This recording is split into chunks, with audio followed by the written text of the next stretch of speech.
それではコンペティション部門出品作品スウェーデン、デンマーク、ノルウェー映画サーミ、ブラッドの記者会見を始めます。司会進行はフジテレビの笠井信介です。どうぞよろしくお願いいたします。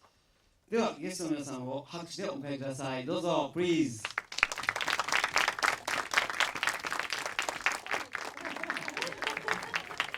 監督と主人公のエレを演じましたレーンさん、お二方でございます。遠くからはるばる来てくださいました。どうぞお座りください。プリンスイさん。被差別民族の少女が新しい人生を生きるために自らのアイデンティティを捨てて生きようとする、その無謀ともいえる姿に強い感銘を受けましたけれども、果たしてそれが正しい幸せのつかみ方なのかどうか、そんなことも考えさせられる映画でした。He's just explaining about the story and that about a girl that she throws away her identity to become someone else, and whether that's really the best way for her or not, but it's something that really made you think a lot. ではお一言ずつご挨拶をお願いします。まずはスウェーデンからアマンダ・ケンネル監督です。So Amanda, if we can have a few words from you, please. Yes, I'm so happy to be here. Thanks to the festival for inviting us. This is really an amazing festival. And it's my first feature, so it's really a big thing to be in this competition. I'm very happy. 皆さんこんにちは。本当にこのような場に来れて非常に嬉しく思っておりますし、東京国際映画祭に出品できることを非常に嬉しく思っております。特に私にとっては初めての長編作品ですので、なおさらこのような場で皆様に見ていただけるということは非常に嬉しいです。Thank you。一方ですね、監督さんスウェーデンですけれども、こちらはノルウェーからいらっしゃいました主人公のエレマリアを演じましたレーネ・セシリア・スパルロクさんです。So if we can have a few words from you as well. Hi, this is my first time here, so I'm really excited, really happy to be here. I want to thank the festival that invited me here, so yeah, I'm really glad. 私もちろん日本も初めてですし、非常にワクワクして、嬉しい限りです。そしてまたさっき監督も言いましたように、東京国際映画祭にこのような場を与えてくださったことに感謝申し上げたいと思います。それではまず私から何個か質問させていただきますけれども、まずアマンダ監督に、ご自身がサーミ族の血を引くという存在であることがこの作品を生み出す原動力となったと考えてよろしいでしょうか。Is it correct to understand that because you are a bloodline of the Sami, that was one of your motivations in making this film?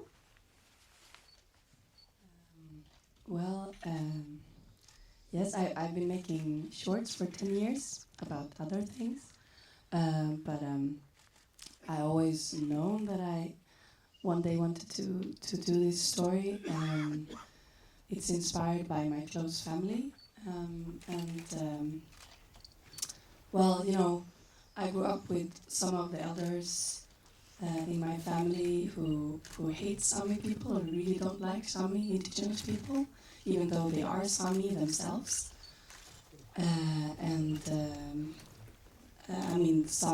South Sami was their first language.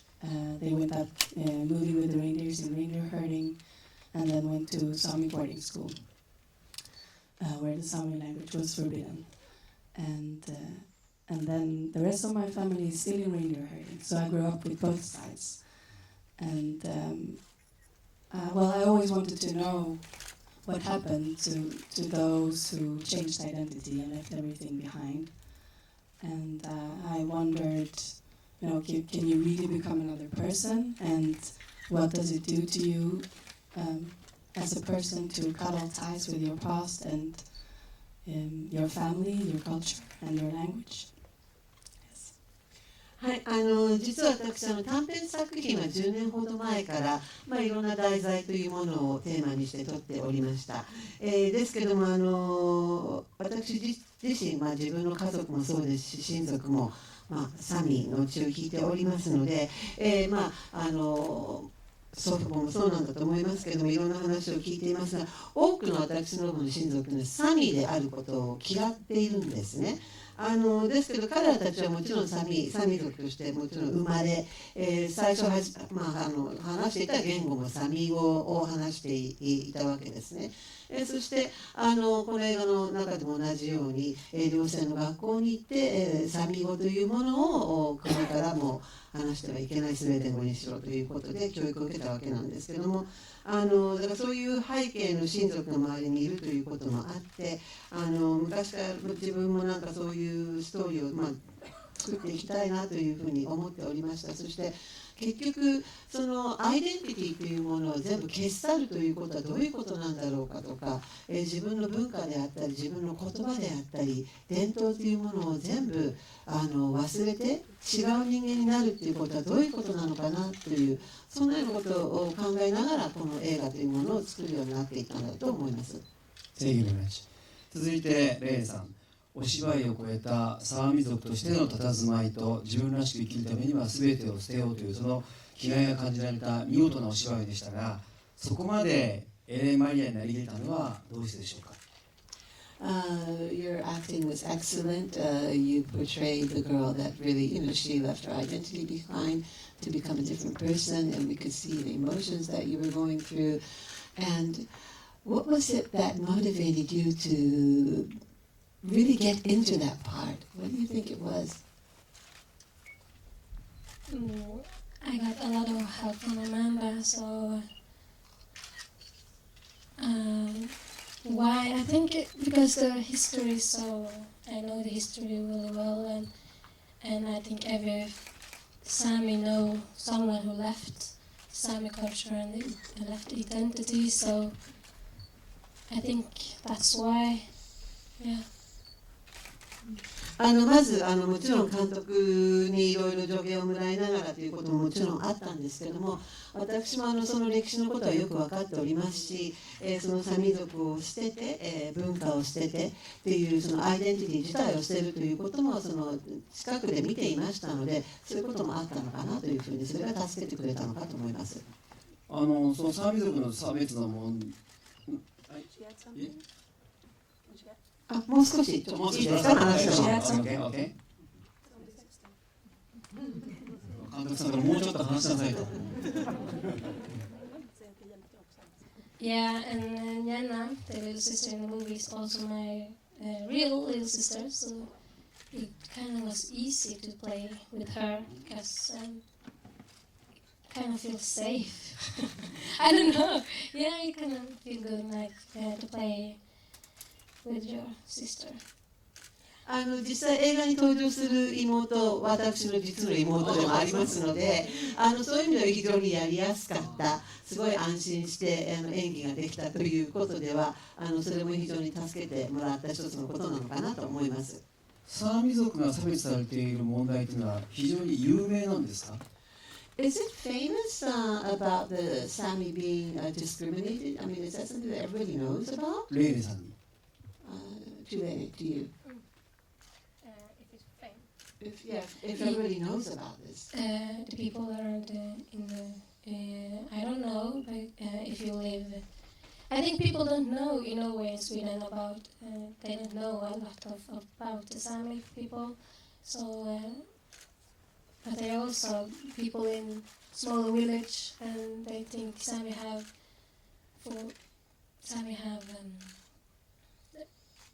rights about the land and the area. They think it's wrong because I don't know. Yeah, this discrimination about to be Sami is so big and it never ends. Yeah. 多分そのスウェーデンで一般的に知られているかというとそうではないと思うんですけれども、やはり小さい村とかにいわゆるそもそもサミ族がいたところに行くと、やはり彼たちがもともといた先住民なのでその土地の権利があるんじゃないかとか、そんなようなことはよく話されているみたいで、そういう中での差別というものは多分あるんじゃないのかなと思います。それでは記者の皆さんから質問をお願いしますが、ありがとうございます。媒体名とお名前をおっしゃってください。はい。Mo Rusty from the Persian film magazine. Considering today's cinema, when we see all these CGIs and different big creatures. Watching a movie like this with a serious theme is very refreshing. Well done with a very good acting. But I thought one part was missing for me. After she gets the silver belt, what happens to her? To me, it was like the beginning of her difficult journey, and it wasn't there.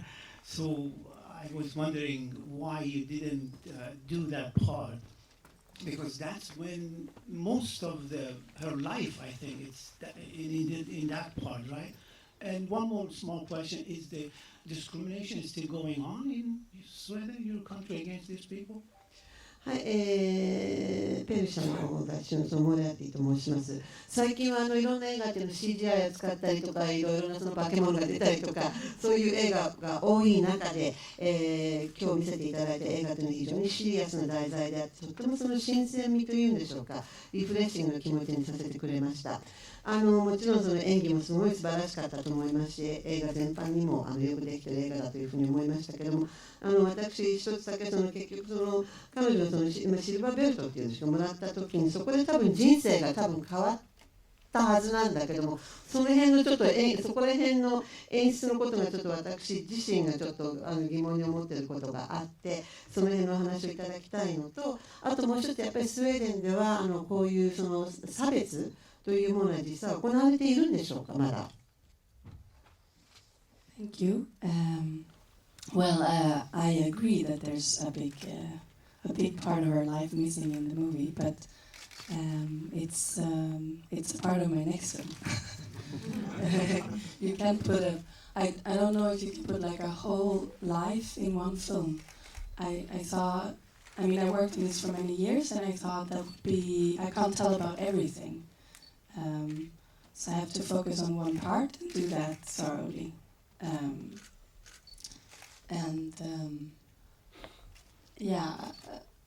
So it's a part of those questions is like the rest of our life is in the next thing I'm doing, even though it's a different film. And for discrimination, yes. Well, unfortunately, there's still a lot of problems. The boarding schools are not mandatory anymore. They're voluntarily, and now you can read Sami. Lena and her sister went to Sami boarding school, but it's your parents who sign you in, and back then it was mandatory and different and more violence, and the Sami shouldn't be spoken. But the things that the boys in the film say to the girls, the boys in the village, those lines are from a workshop I did with all the Sami children. That many of them go to Sami school, some go to Swedish schools, but are Sami parents and are Sami children of today. They we did a workshop when they could play oppressors or sweets, or whatever you say, and Sami children, and change, and then they could scream things that they had heard themselves, what hurts the most today, and some of them is in the movie, so those are from today, those lines. そうですね、おっしゃる通りだと思います。でも一つの映画で彼女の人生全部を入れることができなくて、実はなぜ、そんなような思われるのかというと、次回作にその残りの部分の彼女の人生を描こうと思っておりますので、そういうところでちょっと腑に落ちなかったのかなということはよくおっしゃっていることは分かります。で2つ目の先ほどの差別ということに関してなんですけれども、確かにその問題というのはまだ当然ながらあります。で今はもちろんサミーの子どもたちはスウェーデンのいわゆる寮生の学校にこれは任意になっています。今は昔は強制的だったんですけれども、親が行かせたければもちろん行ったりすることは今でもあります。昔はもちろん強制的であったし、もちろんサミー語は禁止ですよね、されてはいけない。もっと非常にそういう暴力があったりとかそのような環境ではありましたけれども、今は違います。ですので今のサミー族の子どもたちというのはスウェーデンの学校に行くこともできますし、サミーの学校に行くこともできます。で実はこの映画の中でその男の子たち、村の男の子たちが女の子に言ってるセリフなんですけども、実はワークショップを行いまして、そこでサミーの子供たちを集めたんですね。でそういう中で自分たちが一番嫌に感じることって何って、どんなことが普段なんか生活をしてて嫌なのかしらっていうようなことを話す機会があって、そういう中でその子どもたちが実際言ってたことをこの映画の中で使わせていただきました。Sorry, just to add, of course, then there's also like the political level. Sweden wrote the UN the 169 Convention for indigenous people's rights, but we haven't signed it as one of very few countries with indigenous people. So of course it affects trials and land rights and the opportunity to be in reindeer herding. There's a lot of suicides among reindeer herders and so on, but I'm not a politician, so I work with feelings. So that's why I brought up this with the kids, because it's more the things about the feelings that is in the movie, right? あと政治的な部分におきましては国連の169条になるんでしょうか、先住民に関するというところなんですけども、これはまだスウェーデン政府とサインというところまで至ってはいないんですけども、これはやはりそのサミー族のその土地の権利であったりとか、そのようなことをカバーする部分になっているんですが、実際そのトナカイですね、この映画の中でも出てきますけども、今実際まだトナカイと一緒に生きている子たちはいるんですが、意外と自殺する数が多いんですよ。ですからそういうことも結構訴えていかれてはいるんですけども、私は政治家ではないので、それは私の仕事ではないと思いますし、私は監督ですので、やっぱりもっと気持ちというんでしょうか、そういう感情というものをこういう映画を通して、それを使って訴えていければと思っています。サーミ族の子供たちの自殺が多いということですか？ Are you saying suicide among Sami children or about the reindeer? No, young reindeer herders and also older reindeer herders, yes. Because there's so much pressure, there's less and less land to be on, and economically hard, and then also hatred and other kinds of pressure, and then a pressure to keep on a tradition that has been going on for thousands and thousands of years, and you inherit it, and it depends on you if your children will be able to live this life. そうですね、これはプレッシャーから結局土地をかなり取り上げられてしまっているというところで、非常に狭い土地の中で自分たちの受け継いだその伝統というものですよね、何千年も前からあったその伝統というものを受け継いでいかなければいけないという中での、非常にそのプレッシャーを感じたりとか、経済的な部分もあるんですけども、そのようなことがあって結構自殺する方がいらっしゃるみたいです。Thank you very much. Sorry, just about Lene, if you have questions about this, Lene is better to answer because she's a reindeer herder and working with that when she's not an actress. 実際彼女役者をしてない時にはトナカイを自分も実際やってますので、多分それの話は彼女の方がよく知ってると思います。じゃあその話をお願いします。Would you like to talk a little bit about that, please?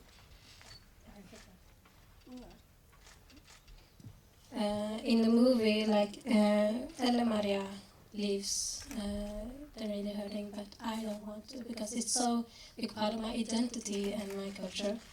I think my generation is the first generation who can be proud about it because all the generations before me have also feel like a big shame. So now you can feel proud about it. So I'm really proud. そうですね、映画の中でのエルマリアというのはもちろんそれを全て捨てて去っていくというんですけど、私自身はそうではありません。非常に自分がやっているこの仕事は大好きですし、誇りを持っております。でやはり自分はこれは自分の非常にアイデンティティであって、伝統文化の非常に重要な部分だというふうに思っております。で多分私たちの世代から初めて本当にこういうことを伝統であったり文化というものを本当に誇りに思えるようになってきてるんじゃないのかなと思います。一昔前のジェネレーションはやはりその恥じていたっていうそういう気持ちの方が強かったみたいですから。Thank you very much. 次の質問受けてまいります。質問ならでいらっしゃいますでしょうか。じゃあ隣の方、はい、前の方。シネマアートオンラインのせいのです。ですね、監督の言葉の中で難民キャンプでも現在同じようなことが起こりうるんじゃないかっていう話があったと思います。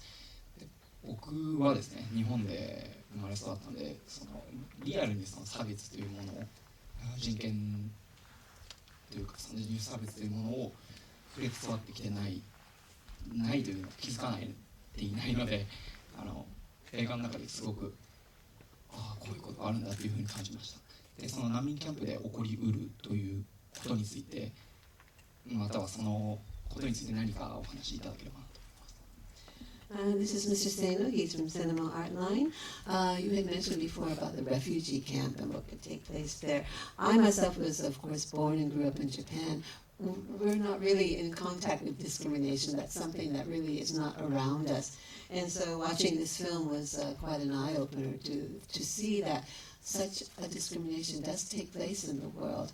And my question is to do with the refugee camp. What could happen in the refugee camps? What is actually taking place in the refugee camps, maybe, if you can tell us a little bit about that, because it's not something that we come in contact with that often. I don't know if I'm the right person to answer to that question.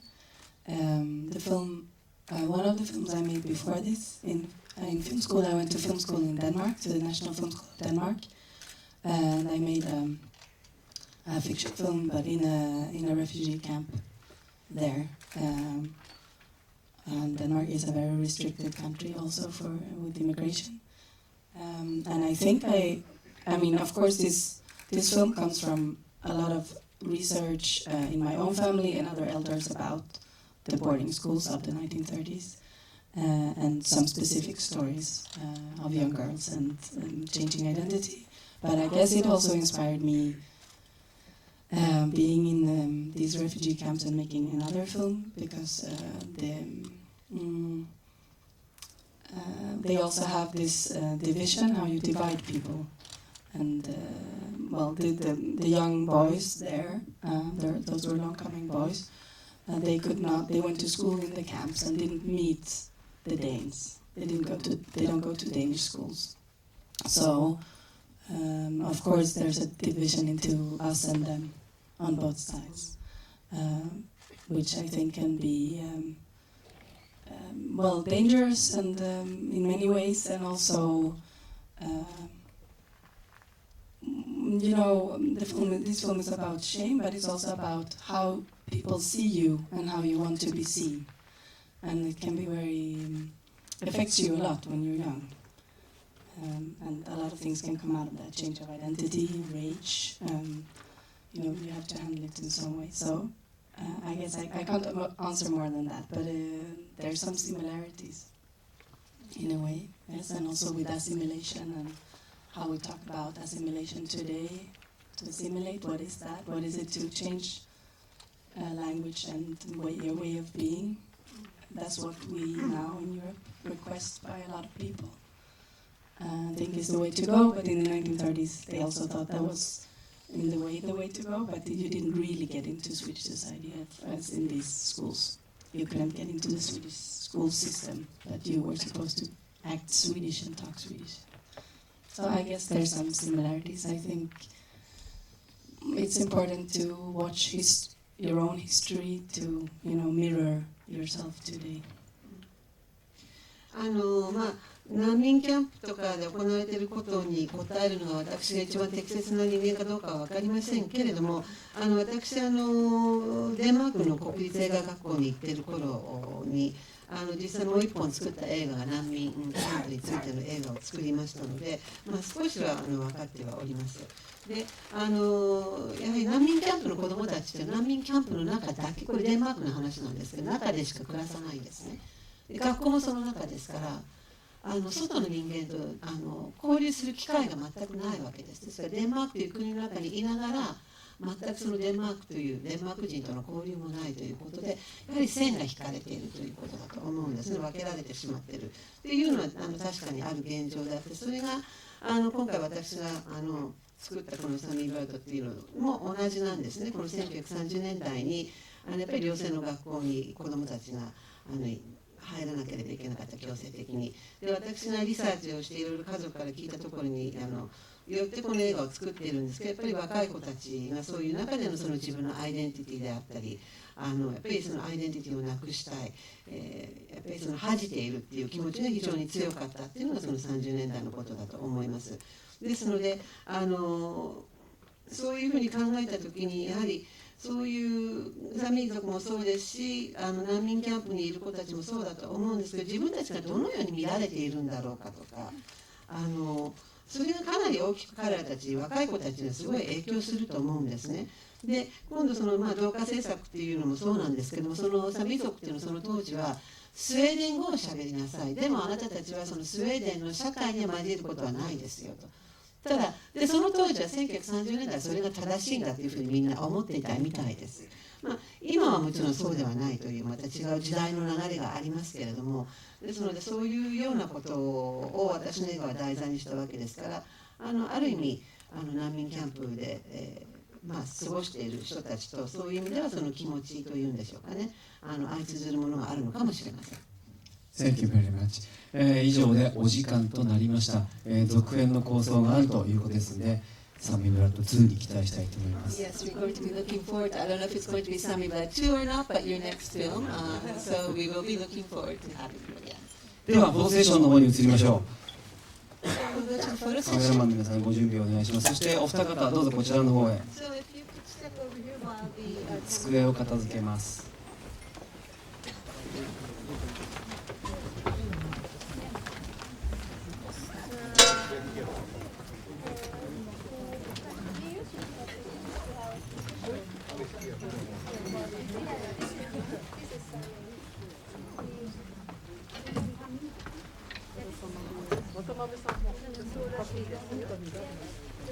このアクセサリーはサーミ族のアクセサリーなんですか？ああ、それでお二方とも同じようなものを。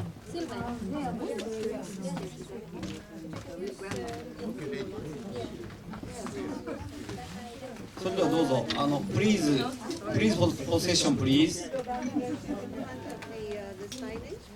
じゃあこのサーミプラッツアクセサリーなんですか、これは。胸のやつは。そうなの？サーミアクセサリー？ This is トラディショナルなものだそうです。はい。そうなんだ。ではどうぞ。じゃあお声掛けお願いします。まずメインから、オフィシャルから、オフィシャルカメラから。じ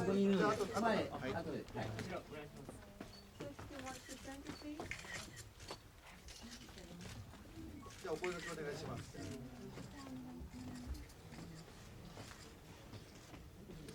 じゃあこちら左がライトです。お声掛けお願いします。じゃあお声掛けお願いします。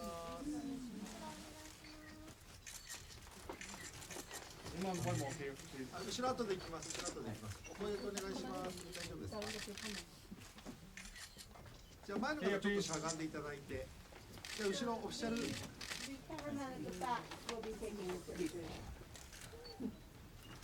お声掛けお願いします。大丈夫ですか？じゃあ次の方お声掛けお願いします。